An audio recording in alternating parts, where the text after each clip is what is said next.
I was like, oh, why did I even come here to come and suffer? Hi guys, welcome back to another video with your favorite girl, Eniola. And yes, story, yeah. Hey, story, yeah. I got a story, yeah.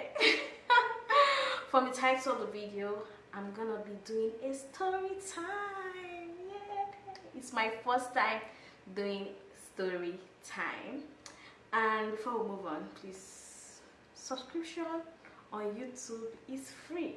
Please help a sister by clicking on the subscription button somewhere there and like it if you like the video, then comment down below if you want another story time. So today, let's move to, I don't want to waste your time, but I just want to remind you that subscribing to my channel is free. We're on our way to 1,000, so please, let's make it happen. Ready, guys?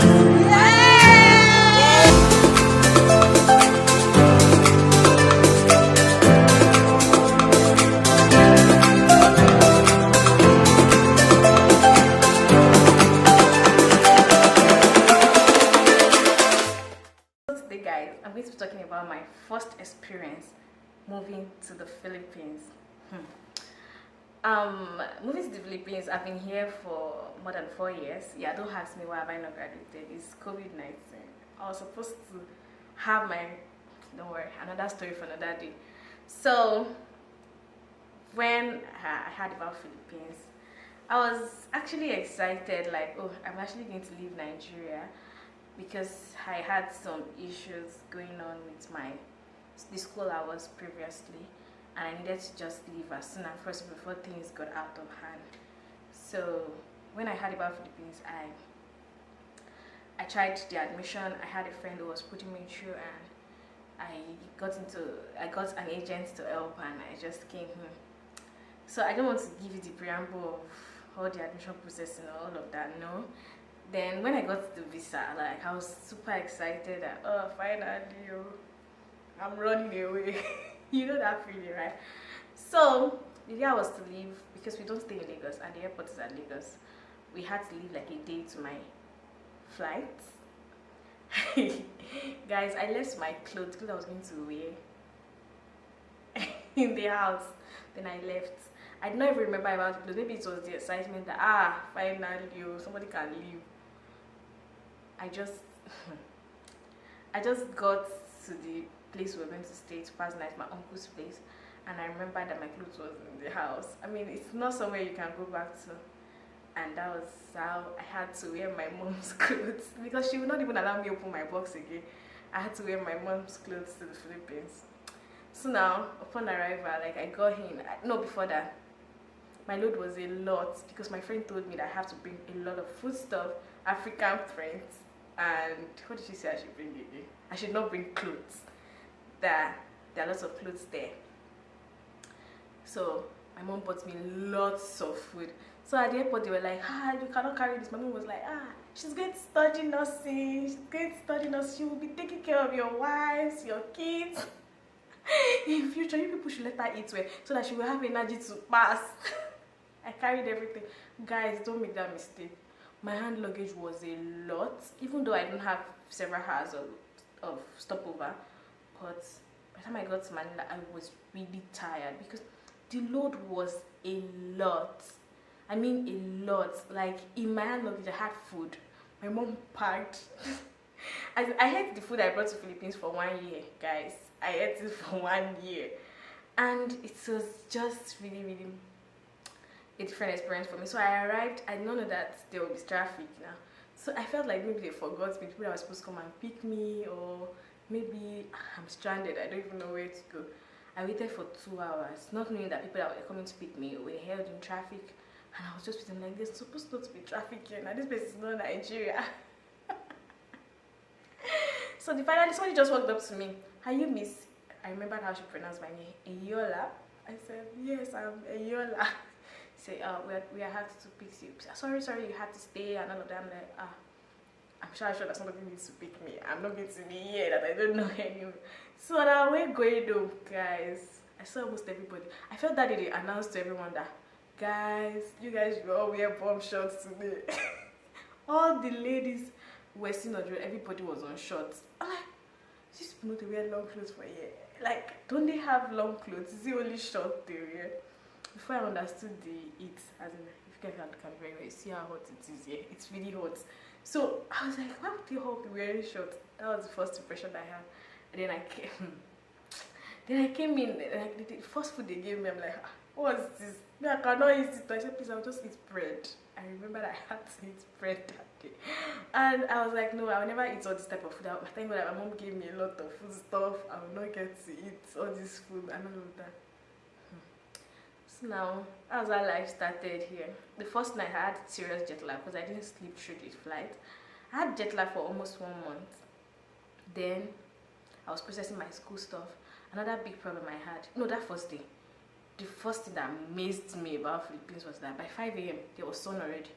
I was like, maybe the time they set for me on my phone is not yet correct though. That how can there be sun out there by 5 a.m.? Why? Where is the sun coming from? The day is already broke and I didn't sleep, so I was really amazed.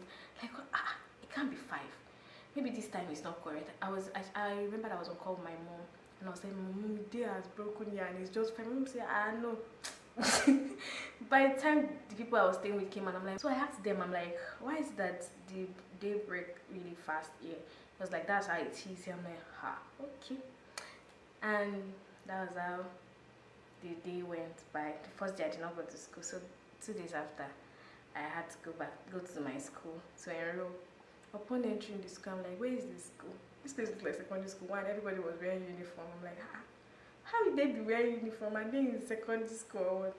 Then I asked them, like, do you guys really wear uniform, or there's particular set of people that wear uniform to classes? I knew I was coming in for nursing and it's a uniform course, but I wasn't expecting that I would be wearing uniform to class, like legit.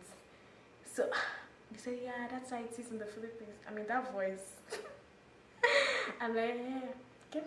Yeah, I don't want to go back home anyway, so I don't have to wear uniform. So that was how school started, and I did all my enrollments and everything. I finished it in 2 days. The 3rd day, it was time for me to start school. My dear, I had to be on my own.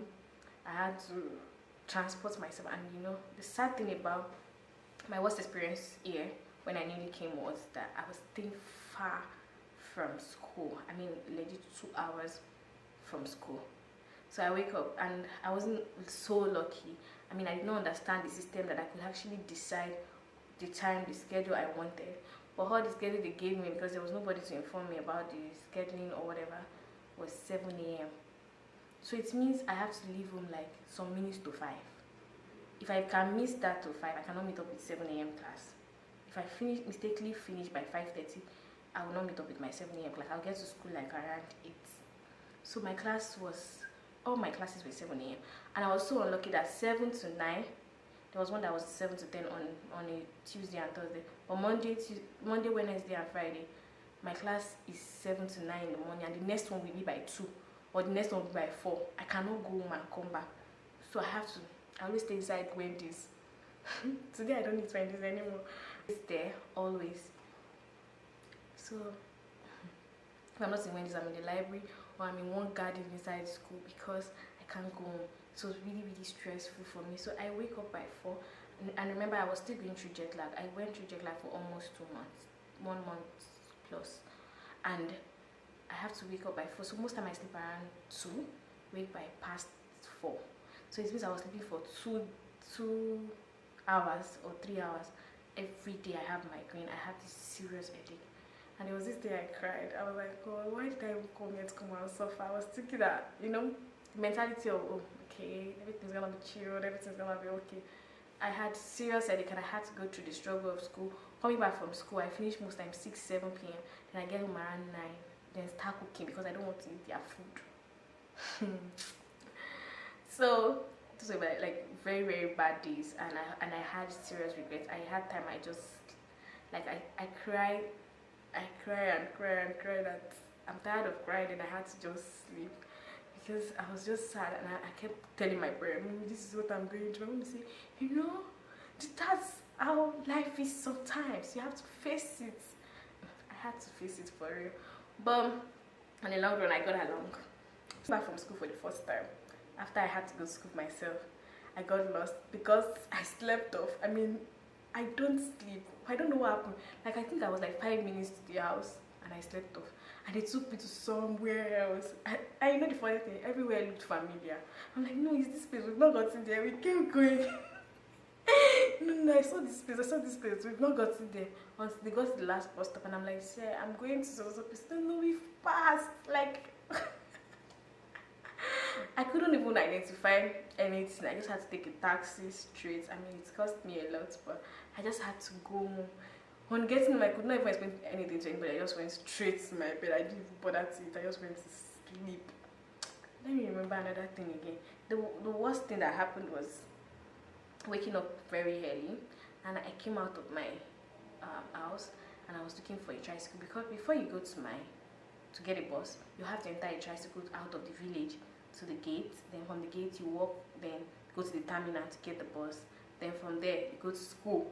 That's how it is. So this day I came out really early, but I couldn't find any tricycle. I don't know what happened that day. I had to walk and trying to look for tricycle till I almost got to the gate. I did not find tricycle. By the time I checked my time, it was almost 6. It means I couldn't meet up with my class. I was so sad. You know, that day, that's the only day I missed class and I missed the quiz. I was like, okay, then the problem is when you miss that type of test, you have to go get either a medical report or something. But I don't have an excuse. How do I tell the problem that I woke up, but it was no tricycle. So it was really, really sad for me, and I felt really bad, and I wished I was staying close to school. 2 months into that time, I ran away. I had to move close to school, and that was when I got my balance, made new friends, amazing people. That was when I started enjoying Philippines. But before that time, it was hell for me. Like, it's a serious L. But if you're coming, one thing I would advise anybody that's coming to the Philippines is that you need to have serious, strong self-esteem when you're coming here. Because even the little thing, the smallest thing will mean so much to you, because when you're not around your family, to everything, you're just sensitive to everything. And people there too don't understand you. It's not like they don't like you. Some people don't like you. Some people, some people are racist. But some people really, really like you, but they can't just express themselves. And you're trying to ask them questions, they're like, nosebleed or something like that. So I would say another experience. This one is fun. They gave us an assignment in my first class. One of my classes. When made that any profession we have, we should tell why we chose that course. Okay, so I chose nursing now. Actually, the course is a minor subject. So there were other people from other departments. And bear in mind, I'm an irregular student because I came in 2nd semester. So I really don't have major subjects. Most of my subjects were minor. So that's why the prof said we should write and be creative about it. Make it very creative. I was looking at the man that, how do you make reason for doing something, narrative essay, narrative whatever? As in, how do you make it how do you make something narrative and be lucrative about it? What am I creative? You know, just to write and submit. Like, how do you? Idea. The next day we came to the class, all my classmates had designs on the edge of their papers. They had pictures symbolizing different things. They had stages with symbols, with pictures showing them from birth and how they finally found out about the course and how they chose it, who influenced it. Me, I just went to write narrative essay talking about, oh, I chose nursing because it's a career that they come. I was writing plenty story. When I came to us, everybody had colors on their paper. Only mine was black and white. I did not even use ball pens, right? I used biro that I brought from Nigeria to write. When I was asking them, then I walked up to classmate. I'm like, hi classmate. Yeah, in my school we call people classmate. I'm like, hi classmate. Why do you have colors on your book? And he was like, I know that, no speak talaga, no speak. He was pointing to someone else that I should go somewhere else, that he doesn't want to speak English. And I felt so bad, like, what's wrong with this one? Then I went to the next person, say, no speak, and they started laughing. It wasn't funny to me, trust me, I was disgusted. I'm like, why are these people stupid like this? Why would I be talking to you? And all of you are going, no speak. Nah, it doesn't have any part of me anymore. Like when they see no speak, I'm like, do you need tissue? We just play about it. But that time, it meant so much to me. I'm asking you a simple question. You're saying nose bleed. What nose is bleeding? I couldn't understand that. They're just trying to say that they're not so fluent in English. It's not like these people are not even fluent in English, but they cannot. They feel like they cannot communicate. So when they start getting along with you, then they will feel free to say. But that time, I feel like I'm like, sorry guys, I'm sweating because I want good sound and I cannot turn on the fan or anything. So, hey God, I was really mad. Like, why would you be laughing? It was funny. So that was how that ended. So one of the classmates was like, okay, hi classmate, I'll just tell you, you have to be creative. You have to make it look attractive. Whatever you're writing, that's how we do it here. I'm like, eh. So every time they give me assignment, I have to go and be coloring and be painting and be printing and be doing all those things. I don't have strength. Where I come from, we just write and submit, and I needed to adapt to that, and just get used to giving things out like that. And it's really beautiful. I mean, the person will be pleased to read whatever you're trying to submit. I mean, it's nice. After my whole experience of the notebook thing, that was not enough. The next thing the prof was going to tell us was that you need to have a presentation. I'm like, presentation? Yeah, you have to be in groups. And then I don't even have friends. I don't talk to anybody. You have to be in groups of just 3 of you. And our class is always just 40. Like, we can't be more than 40. We can be less than, but we can't be more than 40. So you have to divide yourself into 3.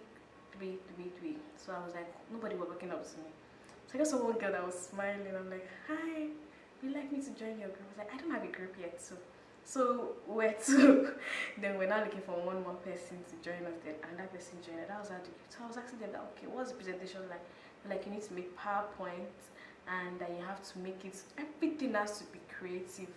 I mean, I can stand in front of anybody today. I'm standing in front of you guys, courtesy class presentation, because every time you must present in class, every time you must defend something, every time there's a thesis for something, and it was really stressful then. But now I think I'm actually grateful we're able to do that. It's made me know how to work with people. It made me bring my own idea. Everybody, mostly when I'm in someone's group, I don't do anything. They just give me the pass that I have to be the one to present it and explain, which is very sweet. I mean, I don't like all those stress of typing and making PowerPoint. So I just go there, I present, and when they ask me questions, because I read it, so I'll be able to answer.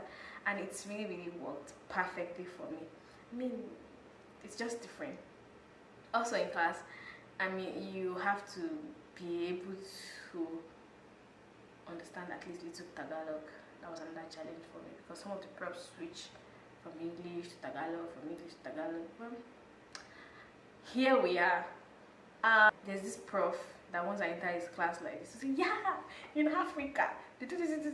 In Africa, this, he always told me to stand up, and that time I did not understand that I need to talk small for people to understand me. Like, I need to talk, how are you doing?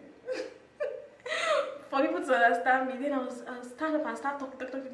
The man, I will almost finish everything. The man will say, what have you been saying? I'm like, it's not English I'm speaking. In my mind, like, I was speaking English to this man. Why would he say something like that? And I got used to now talking one by one, trying to make people understand me. Then after the class, so that's another experience. I think I'm already talking based on school only. So let me now talk about food. Gosh, every of their food here has rice. Always, I'm like, why are you eating rice every day? Why would they be? And the rice is not always like our own. It's always very sticky. So I always have a problem with the rice. I'm like, what? Why are you guys always getting rice? So I'm like, no, me, I cannot do that. I cannot eat. I went to the canteen for the first time. I ordered one food. It was a fried rice something, one Chinese food like that. And I'm like, what? I tasted the food, that it looked so attractive, you know. I looked at very. I got the food. I just took a spoon, like, so I just dropped the food, and I'm like, this is not meant for me. Imagine, there was no friend, nobody. Then later I got along with my classmates, especially the ones from my department, and we now started talking. And another thing that I always feel bad about is when I'm going home also. In the bus, everybody just gives you this bad look. I had this bad experience. I would like to talk about it. Guys, I was going home, and it happened that some Nigerians did something somewhere. I don't know what they did, and they were showing it in the news inside the bus. and everybody just turned to me. I'm like, can you see my picture there, Abby? Why are people looking at me? It's enough already that the person that they are mentioning there is black. Then you guys had to turn? I mean, can you guys just pity me that I'm the only one there? Like, everybody turned and was just looking at me like, as if I'm the one that did what the crime that you're thinking. That's another thing. But another good thing is that same day while everybody was turning, another person was like, it's okay, people can be like that sometimes. And I felt really relieved, like, oh, at least somebody has sense. I was like, I'm like, I see somebody has sense. So it was different for me. I had to adapt to so many things, the food, even the culture of telling everybody Paul, Paul. Hi Paul, hello Paul, this song Paul. I'm like, what's Paul? Paul? Is it Paul or Paul? Before I now find out it's Paul, it's more like a respect thing. And I feel like if I continue saying this, I have a lot of things to say because I've known fully that I've spent like 4 years here. So let us just stop this story time here and let me just explain to you guys that this is supposed to be what happened to me when I nearly came, my experience moving. I'm talking about my experience so far. That's another video for another day. So this is my experience moving into the Philippines. It's been a very awesome journey though. I mean, I've adapted to a lot of things that I'm talking about in another story time. If you like this type of video, give it a thumbs up and comment down below in this comment section telling me the next story you would like me to talk about. I mean, anything related to what I do in any of the fields, like nursing, like Philippines, like travel and all of that. I can always talk about it. And I hope you guys enjoyed the gist. I mean, I was just ranting, I guess, but on that note, I shared my experience with you guys. So see you in my next video, and kindly like, subscribe, comment and share. I'm really sweating. I need to go.